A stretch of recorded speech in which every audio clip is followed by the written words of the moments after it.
Buenas tardes, bienvenidos a la redacción de nuestro periódico. Como estaba previsto, ya lo comentábamos aquí ayer, la moción de censura no ha salido adelante y eso es lo que vamos a analizar aquí, en A Debate.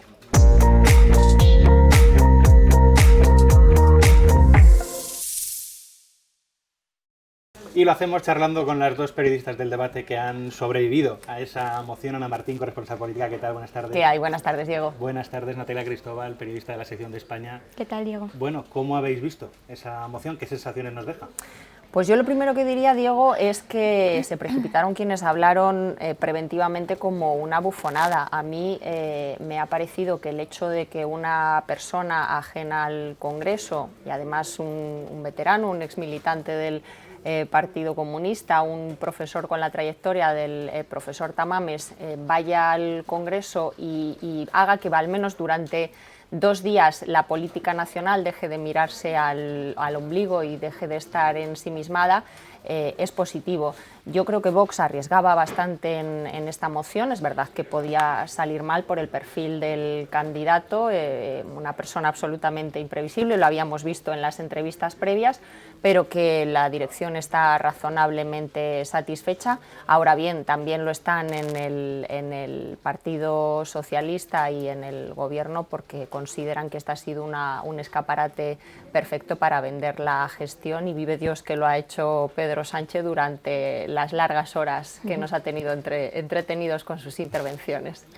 Sí, yo coincido con Ana. Creo que ayer sorprendió a muchos la intervención de Ramón Tamames, porque además veníamos oyendo, ¿no?, durante semanas muchas críticas hacia el partido de Santiago Abascal, porque efectivamente había tomado una decisión muy arriesgada de elegir a una persona totalmente independiente, que no coincidía en algunos aspectos. Y bueno, que al final no iba con un programa de gobierno como tal, sino con la propuesta de un adelanto de elecciones. Pero ayer, ya digo, creo que sorprendió, y a medida que escuchamos la intervención yo tenía la sensación de que incluso algún diputado del Partido Popular o otras formaciones podían en su cabeza pensar en su foro interno que cambiarían quizá su posición, porque bueno, tocó al final todos los puntos con los que podrían coincidir personas del Partido Popular, incluso votantes, y que se entendió un poco lo que perseguía Vox, ¿no? Porque tú, que sueles cubrir la información de Vox aquí en el periódico, ¿ves que han salido satisfechos después de esta moción? Sí. A pesar del resultado, claro. Sí, yo creo que, bueno, Santiago Abascal, nada más abandonar el hemiciclo, ha atendido a los medios y ha dicho que estaban satisfechos y orgullosos, porque su objetivo, que han explicado, ¿no?, muchas veces, que era retratar al gobierno junto a sus socios habituales en el Parlamento, pues lo ha conseguido otra vez esta vez, y en ese sentido estaban muy satisfechos, aunque sí que también han apuntado que estaban preocupados por la actitud que había tenido el Partido Popular, que hasta ahora siempre se ha mantenido la abstención, pero hoy sí que ha hecho un discurso Cuca Gamarra, su portavoz, muy distanciándose de Vox y marcando esas distancias, incluso poniéndose en medio, ¿no?, entre Vox y Pedro Sánchez, y queriendo erigir al Partido Popular como la alternativa moderada al sanchismo. Aquí solemos hacer análisis, ya lo ha adelantado un poco Natalia, vamos al chascarrillo de pasillo.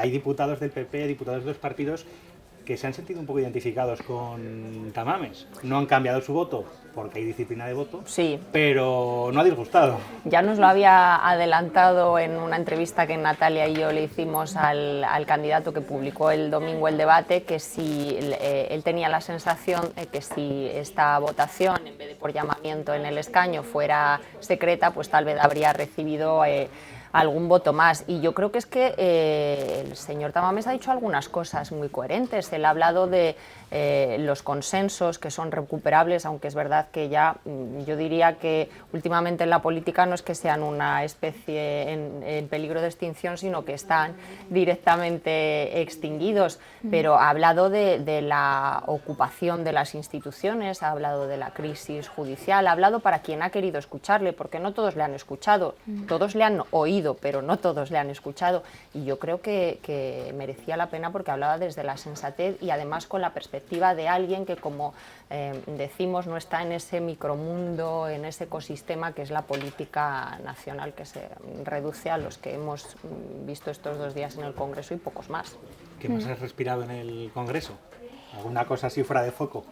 Bueno, yo creo que cambiaba un poco el cómo llegaban ayer, ¿no? Que quizá había cierto nerviosismo, cierta incertidumbre por lo que podía pasar, a cómo salían hoy, que es verdad que, como ha comentado Ana, que salían todos, pues también, no solo Vox, sino pues Pedro Sánchez y sus ministros, el Partido Popular, todos salían contentos considerando que su papel había sido, pues cada uno en su lugar, ¿no? El adecuado, y que habían sido los ganadores de esa moción. Luego los votantes interpretarán quién ha resultado ganador o quién se ha fortalecido con esto, pero yo creo que cambiaba mucho cómo entraban ayer, ¿no? Y cómo se ha visto hoy en general en todos los diputados. En el debate hemos salido esta mañana a preguntarle a la gente qué opinaban de la moción.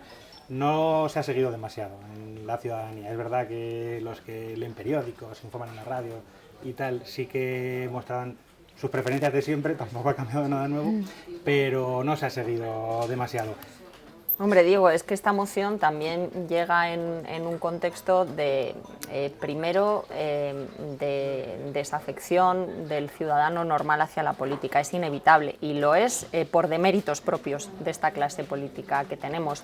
Y segundo, pues que probablemente la gente está más preocupada en sus casas por llegar a fin de mes y por el constante encarecimiento de la cesta de la compra, que por lo que pueda decir una persona como el profesor Tamames, por muy venerable que sea, y lo que pueda responderle Pedro Sánchez, al que todos estamos aburridos de escuchar porque lo escuchamos hasta la saciedad semana tras semana. De todas maneras, en el gabinete de Pedro Sánchez decían estar muy contentos con el nivel de seguimiento que el debate, no sé qué mediciones habrán hecho, ha tenido tanto en los medios de comunicación como en la televisión pública, televisión española, como en las redes sociales. Y reitero que según ellos ha sido un gran escaparate y una buena ocasión para vender que ellos son un gobierno progresista frente a la nada que tienen delante. Esa es su visión de la jugada. Su percepción. Volviendo a esas preocupaciones, ¿qué horizonte político se nos queda una vez superada ya la moción de censura? ¿Hacia dónde vamos? Bueno, yo creo que, como comentaba respecto a Vox, como comentaba antes Ana, yo creo que los votantes de Vox pues sí que han entendido, en general, han podido entender el propósito de esta moción, y los que tenían más dudas, pues ahora como que se consolida, ¿no? su electorado. Y el gobierno, bueno, Isabel Díaz Ayuso decía hoy que había salido a hombros del sanchismo después de la moción de censura. Es verdad que Pedro Sánchez, pues también los cara a cara con Feijóo, también utiliza mucho su tiempo en el Senado para dar una especie de mitin o trasladar su programa electoral, a veces haciendo oposición, la mayoría de las veces a la oposición. Entonces es verdad que, bueno, yo creo que el escenario que se plantea no deja de ser muy diferente al que teníamos, lo único que ahora, pues con el liderazgo de Yolanda Díaz, pues que se ha visto, se ha sacado a relucir en el Congreso y dentro de la izquierda.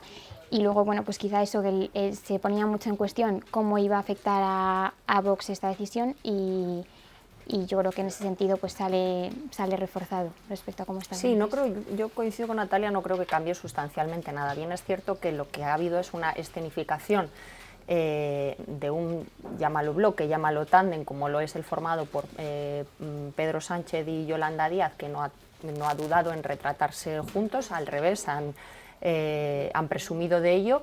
Y otro bloque o tándem que pueden ser el Partido Popular y Vox, que aunque han marcado mucha distancia, pues también están de una u otra forma condenados a entenderse después de las municipales y autonómicas, y probablemente también después de las elecciones generales.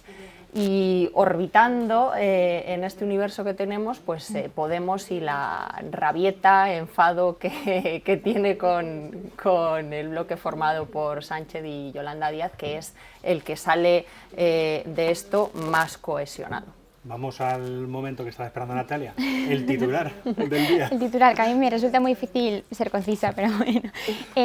Yo diría, reiterando un poco en una frase lo que he expresado ahora, que se ha entendido el propósito que buscaba Vox, a los que les guste o a los que no, pero bueno, como que se ha entendido cuál era su idea inicial, y que también se ha visto pues la necesidad de consenso que reivindicaba Ramón Tamames, pues para para que España se recupere en muchos aspectos, que sigue una deriva que muchos querrían cambiar, ¿no? Pues me pongo poética, que esta moción ha sido una flor de 2 días en esta primavera electoral que tenemos por delante, que acabamos de empezar. Pues muchas gracias, Ana. Gracias. Natalia, muchas gracias y bienvenida a estos Muchas medios de gracias. debate, que te veremos más por aquí. Gracias. Y a ustedes les invito a seguir la información en eldebate.com, porque tenemos mucho de qué hablar de aquí hasta mayo y en adelante. Gracias.